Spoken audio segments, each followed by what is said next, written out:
जय श्री राम। नमस्कार, मैं नितिन कश्यप आप सभी का स्वागत करता हूं एस्ट्रो लाइफ सूत्रा के इस मंच पर। दोस्तों, आज मैं हूं ब्रह्मोती मंदिर, जिला ऊना, तहसील बंगाना में। ये ब्रह्मा जी का प्रसिद्ध मंदिर है। पुष्कर के अलावा जो भारत में प्राचीन मंदिर है उसमें इसकी गिनती होती है। पांडवों के समय इसे बनाया गया है जैसा कि मान्यता है। यहाँ आने के बाद आप लोगों के जो ज्योतिष से संबंधित सवाल मुझे प्राप्त हुए, लगा यहाँ पर सेशन करने का एक अपना अलग महत्व है। तो और विलंब नहीं करते हैं और देखते हैं आप लोगों को क्या प्रश्न है। पहला सवाल जो मुझसे पूछा गया इसमें वो ये था कि भाई चंद्रमा और शुक्र की युति को कैसे लेना चाहिए। नॉर्मली कुछ किताबों में इसके बारे में तारीफें की गई है कि ये बहुत अच्छा होता है। कुछ किताबों में कहा गया है ये युति नहीं होनी चाहिए, वैवाहिक जीवन के लिए शुभ नहीं है। तो सवाल ये था कि ये शुभ है या अशुभ। पहली चीज तो ये कि कोई भी युति शुभ अथवा अशुभ नहीं होती। आपको ये देखना होता है लाइफ के किस सेक्शन में वो किस प्रकार का फल दे सकती है। जैसे मैं अगर उदाहरण दूं आपको, चंद्र शुक्र के केस में ही ये युति बहुत अच्छी है अगर आप जीवन में आनंद चाहते हैं, आप जीवन में भौतिक सुख चाहते हैं, उस केस में इस युति को बहुत अच्छा मानिए। आपका रुझान उस तरफ होगा, आपके ब्रांडेड चीजें पहनने का शौक होगा, अच्छी चीजें रखने का शौक होगा, गाड़ियों का शौक होगा, मतलब कहीं ना कहीं इत्र का शौक होगा। तो इस तरह के शौक होने के लिए तो ये युति बहुत अच्छी है। लेकिन जब ये शौक अति में होते हैं तो बहुत नुकसान देते हैं। तो यही युति कई बार वैवाहिक जीवन में परेशानी डालती है, क्योंकि आपका स्वभाव ऐसा होता है जो कि आपके पार्टनर के साथ बनने में दिक्कत आए। एक्स्ट्रामैरिटल अफेयर के संभावनाओं को भी ये बढ़ाता है। इसी प्रकार बात की गई कि चंद्रमा और केतु की युति भी क्या कोई फायदा देती है।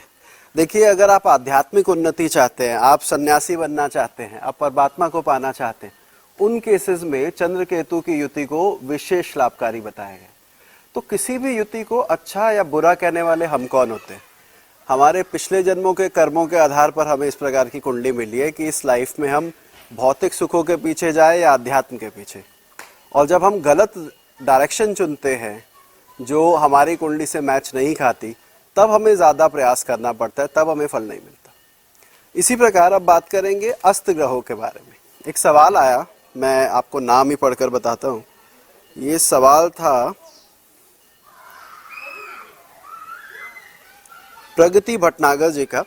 वो बोलती है, नमस्ते सर, शुभ ग्रह अगर अस्त होते हैं तो क्या उनकी शुभता कम हो जाती है?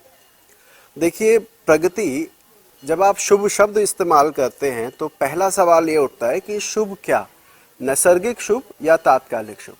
अगर आप बात कर रहे हैं गुरु बुध शुक्र के अस्त होने पे क्या फल होता है, तो जो उनके नैसर्गिक गुणधर्म है उनमें कमी आएगी। जैसे गुरु ज्ञान का कारक है, जिम्मेदारी का कारक है। अगर आपकी पत्रिका में गुरु अस्त है तो कहीं ना कहीं आपके ज्ञान में कुछ कमी रह जाएगी। आपको गुरु के सपोर्ट की आवश्यकता ताउम्र रहेगी। ये तो रही नैसर्गिक कारकत्व की बात। पर इससे ज्यादा महत्वपूर्ण है कि कुंडली में क्षमा कीजिएगा, किन भावों के स्वामी है गुरु। अगर आपकी पत्रिका में छठे, आठवें या 12वें भाव के स्वामी अस्त हो जाते हैं तो ये बुरा योग नहीं, ये बहुत अच्छा योग है। देखिए, जब भी 3, 6, 8, 12 के स्वामी अस्त हो जाते हैं तो लाभकारी होते हैं, बशर्ते एक कंडीशन जरूर देख लिया करें कि वो लगन का मित्र नहीं होना चाहिए ग्रह। मैं एक एग्जाम्पल देता हूँ। मान लीजिए मेरा कुंभ लगन है और कुंभ लगन में मेरे 12वें घर का स्वामी शनि अस्त हो जाए। अब मैंने तो कह दिया 6, 8, 12 के स्वामी अस्त होने चाहिए, पर लॉजिकली आपको भी सोचना पड़ेगा कि यहाँ लग्नेश भी अस्त हो रहा है। तो ऐसी स्थिति में अस्त होने के दुष्परिणाम देखने को मिलते हैं।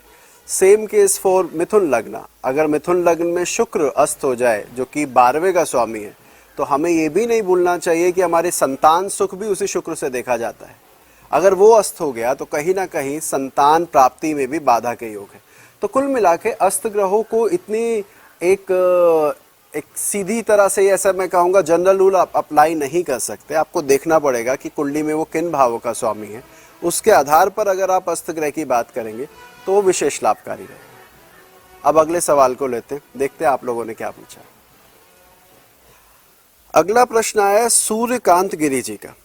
सवाल लेने से पहले मैं आपको एक विशेष चीज़ बताता हूँ कि लोगों की ऐसी मान्यता है कि जो पीपल का वृक्ष होता है उसकी सामान्यता दो शाखाएं, रूट से दो शाखाएं निकलती है, तीन निकलती हैं, पर जहाँ 5 शाखाएं निकले बेस से, उस पेड़ की पवित्रता और बढ़ जाती है। कहते हैं जहाँ संतों ने तप किया होता है, किसी तरह का पूजा पाठ होता है, जहाँ की ऑरा बहुत देवीय होती है, वहाँ पर ये 5 तरह के वृक्ष देखने को मिलते हैं। तो आप भी आगे भी अपने आस पड़ोस में देखिएगा क्या ऐसा कोई पेड़ है, और आपकी क्या इस बारे में राय है, जरूर बताइएगा। अब आते हैं प्रश्न पर। सूर्यकांत जी ने बोला, with due respect I may ask a question which is nakshatra parivartan, specially Surya in Ardra and Rahu in Uttarashadha. दोस्तों, नक्षत्र परिवर्तन पर ना अलग अलग लोगों के मैं मत सुनता हूँ, और हो सकता है वो सही हो, लेकिन जो मैंने अपने गुरु से सीखा उसमें मैंने क्या पाया कि नक्षत्र परिवर्तन का प्रभाव केवल और केवल दशा में मिलता है। थ्रू आउट योर लाइफ आप उसका प्रभाव देख पाएंगे ऐसा नहीं है। जैसे मैं आपको एग्जाम्पल दूं, कुंडली में सूर्य राहु जब साथ बैठता है तो कहीं ना कहीं वो ग्रहण योग बनाता है, पर जब सूर्य और राहु एक दूसरे से नक्षत्र परिवर्तन करें तो उसे विशेष लाभकारी बताया गया उनकी दशा अंतर्दशा में। देखिए, ये जरूरी नहीं है कि सूर्य राहु में नक्षत्र परिवर्तन हो तो कोई बुरा परिणाम ही दे। कई बार सरकार से आपको लाभ भी मिल सकता है। कई बार जब सूर्य राहु का नक्षत्र परिवर्तन होता है तो ये देखने में आता है, जब उनकी अंतर्दशा चलती है, सूर्य में राहु या राहु में सूर्य, विशेष प्रभाव देखने को मिलता है कि गवर्नमेंट से कोई ऐसा आपको ऑफर मिल जाए, कुछ ऐसा प्रपोजल मिल जाए जो आपके लिए आने वाले समय में लाभकारी हो। कोई टेंडर आपका पास हो जाए अगर आप बिजनेसमैन हैं तो सूर्य राहु की युति को अच्छा नहीं माना जाता, पर नक्षत्र परिवर्तन को शुभ माना गया है। ऐसा ही एक प्रश्न ज्योति ने पूछा था ऑकलैंड से। वो बोलती हैं कि सर, राशि परिवर्तन और नक्षत्र परिवर्तन में क्या अंतर होता है?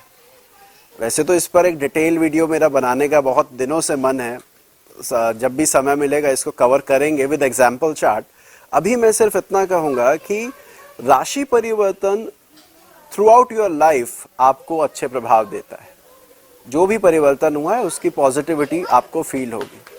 लेकिन जब हम नक्षत्र परिवर्तन की बात करते हैं, आपको ये पता होना चाहिए कि नक्षत्र के द्वारा ही दशा निकाली जाती है, चाहे वो विंशोत्री हो, चाहे योगिनी हो, चाहे अष्टोत्री हो, मोस्टली दशा नक्षत्र के ऊपर आधारित होती है। तो जिन दशाओं को नक्षत्र के आधार पर देखा जाता है, उनमें अगर नक्षत्र परिवर्तन है तो वो अपनी दशा में शुभ फल देते हैं। आशा करता हूँ आज के तीनों चारों प्रश्न आपको समझ में आए हों, आपको ये वीडियो अच्छा लगा हो। जिस जगह पर मैं हूँ, जैसे मैंने कहा, बहुत ही डिवाइन प्लेस है, और इस जगह पर आप लोगों को लाकर मुझे बहुत अच्छा लगा। यदि इस वीडियो से आपका ज्ञानवर्धन हुआ हो तो इसे लाइक करना ना भूलें। ज्योतिष संबंधित और जानकारी के लिए आप इस चैनल को सब्सक्राइब कर सकते हैं। मिलते हैं अगली बार किसी और विषय के साथ। जय श्री राम। जन्म कुंडली में दशा का फलित कैसे किया जाता है, यदि इस बारे में जानकारी चाहते हैं तो ऊपर दिए गए वीडियो पर क्लिक करें, और हमारे लेटेस्ट वीडियो के लिए आप नीचे क्लिक कर सकते हैं।